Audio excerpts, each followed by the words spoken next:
Denis Villeneuve has been doing a lot of events recently and probably ramping up for award season, which makes sense. So he's doing a lot of screenings and events, a lot of Q&As. I think it was a Deadline event. This is an exclusive by Deadline. And he talks a lot about Dune, but also some tidbits about Dune Messiah. The article headline reads, Denis Villeneuve reveals he will go back behind the camera faster than I think to make third Dune movie. Denis Villeneuve says that his break is over and that he will go back behind the camera faster than I think to film the third installment of his deep immersion into Frank Herbert's Dune universe. This has been kind of a question going around, or a lot of speculation.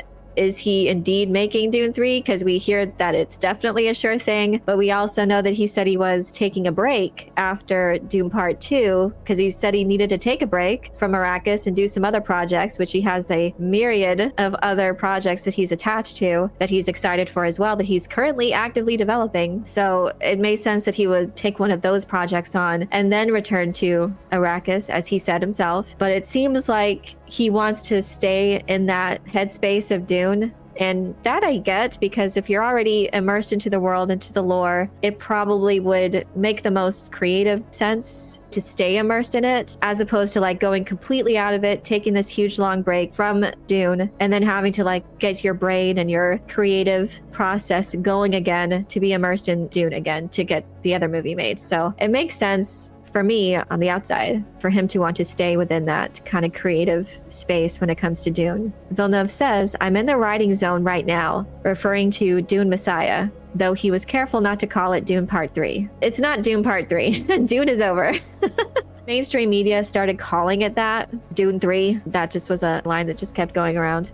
So I'd say that's more directed at the media than anything, because we know it's Dune Messiah. Villeneuve insists that Dune Part 1 and Part 2 are, for me, like one entity. It's a movie made in two parts. It's finished, it's done. The Canadian-French director says that he could have stopped at Dune Part 2, but yes, like Herbert did with Dune Messiah, I think it'll be a great idea to do something completely different. The story takes place like 12 years after where we left the characters at the end of Part 2. Their journey, their story is different this time, and that's why I always say that while it's the same world, it's a new film with new circumstances. That's definitely true, but in Frank Herbert's mind, Dune to Children of Dune, the real trilogy, that was all one story, and he was developing parts of Dune Messiah and Children of Dune at the same time as he was writing those first stories of Dune.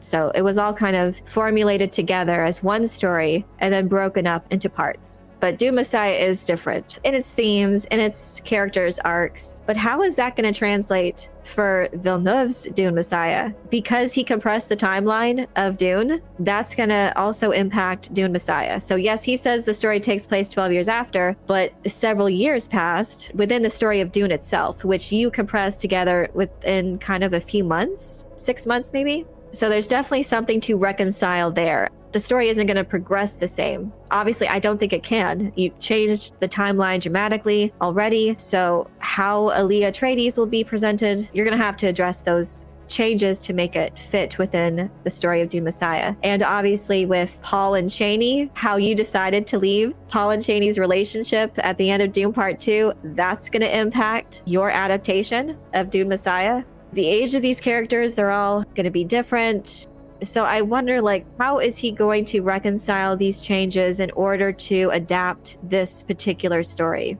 Because Elia is a toddler at the end of the story of Dune. And then 12 years later, we see her in Dune Messiah. So you're going to have to address that. And we know that Anya Taylor-Joy is going to be in it. I think he says that in this article, actually. The quote continues, the new movie will, quote, finish the Paul Atreides arc. Now, this is interesting, too, because this actually doesn't finish Paul Atreides' arc, and not just his arc, but other characters. So the true trilogy here, and that Frank Herbert conceptualized as one story, is Dune, Dune Messiah, and Children of Dune. That's all kind of one story. And a lot of times they do have just those trilogy of books sold together, just those three, because they are that complete arc, that complete story. And then just thousands of years later, God Emperor of Dune happens. So the initial story of all of those characters starting out, the complete arc is those first three books. I'm kind of taken aback by his statement here as to why he thinks that will finish it, or is just his particular part of adapting these stories. And so for him, he looks at it as finishing the arc. So after Dune Messiah, Denis Villeneuve is done. That could be why he's saying it like this, that in his mind, that will complete it. And to a degree, I can see why he would view it as complete in itself, and that continuing on in Children of Dune, the Paul Atreides character kind of evolves into something else. It's a new evolution of the character. It's drastically different. But in that regard, I'm hopeful if Dune Prophecy does well, maybe that means the story will continue in a televised format, or other people will come up and pick up the adaptation of Children of Dune. The article continues saying that that will end Villeneuve's association with the Dune universe at Dune Messiah, even though Herbert penned 4 other Dune sequels. Villeneuve says the central players returning for Dune Messiah are Timothée Chalamet as Paul Atreides, Zendaya as the Fremen tribal warrior Chani, who tries to guide him, and Florence Pugh and Anya Taylor-Joy. Florence Pugh playing Princess Irulan, who would at this point be married to Paul in name only and title only, and Anya Taylor-Joy reprising her role as Elia Atreides. His quote is, "They have to return. They are with the main cast when it happens, and more worms, what can I say?" He shrugs. So it's kind of playful at the end there. So all these characters are returning. These actors are returning for their roles. It's just so confusing when it comes to Anya Taylor-Joy's character. Because again, with the time compression, she wasn't even born yet by the time the story of Dune ends. And if we're indeed picking up 12 years later, how is this going to work? We know what she's going to look like. We saw Anya Taylor-Joy in a vision, so we know that's her. There's ways you can do it. She's obviously pre-born. She was awakened within the womb, so she's a full-on Reverend Mother already. So maybe they'll just say that something in regards to her pre-born nature maybe has accelerated her growth. How much time will have passed? I don't know. I mean, they've already taken creative liberties with the timeline. So there's also precedent for that if they want to maybe extend the timeline some more in between Dune and Dune Messiah for these film adaptations. So maybe more time will have passed. You could say that, well, the issue is the other characters are virtually the same, but they live on Arrakis with the spice and its life-extending properties. He wants to stay in the headspace of Dune Messiah, or just the Dune universe. So contrary to his earlier comments that he wanted to take a break from Arrakis, it seems like it is confirmed then that the rumored date for Dune Messiah, which is in December 2026, Warner Brothers reserved the date, and it was a legendary production as well. So everyone kind of thought that must be Dune Messiah, and it seems that that is a confirmation here from Denis Villeneuve. Deadline pushed him for more and referred him to a conversation we had last year when he marked late 2025 or early 2026 as possible start dates for Dune Messiah. He murmurs 2026, then looks perplexed. He really doesn't want to give away any details. I don't think he wants to hold himself to that date.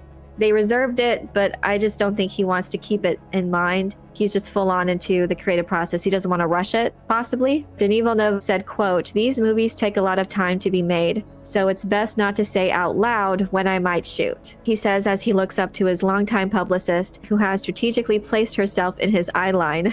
"Unfortunately, I'm supposed to shut up," he says, laughing. So he's trying to be playful in that regard. He's very coy in his creative process. So he continues saying, "Let's say that I thought that after part 2 that I will take a break, that I will go back in the woods and stay in the woods for a while to recover, but the woods weren't really suiting me, and I would go back behind the camera faster than I think. But that's all I can say." I think obviously Warner Brothers and all the creative partners are supporting Denis Villeneuve, but this is kind of his process. He doesn't want to give away too much. He doesn't like revealing too much when he's still so deep into the early creative development process. I think he just wants to stay in that headspace and not worry about the post-production part of it. I think in the beginning of this article, he says he's in the writing zone right now. So he's still writing, and considering how much they likely need to do in order to bridge the gap between Dune Part 2 and the story of Dune Messiah, especially given how they left things, I'm not surprised that it's taking a while to get the script done, and I hope he continues to take the time he needs to get it right.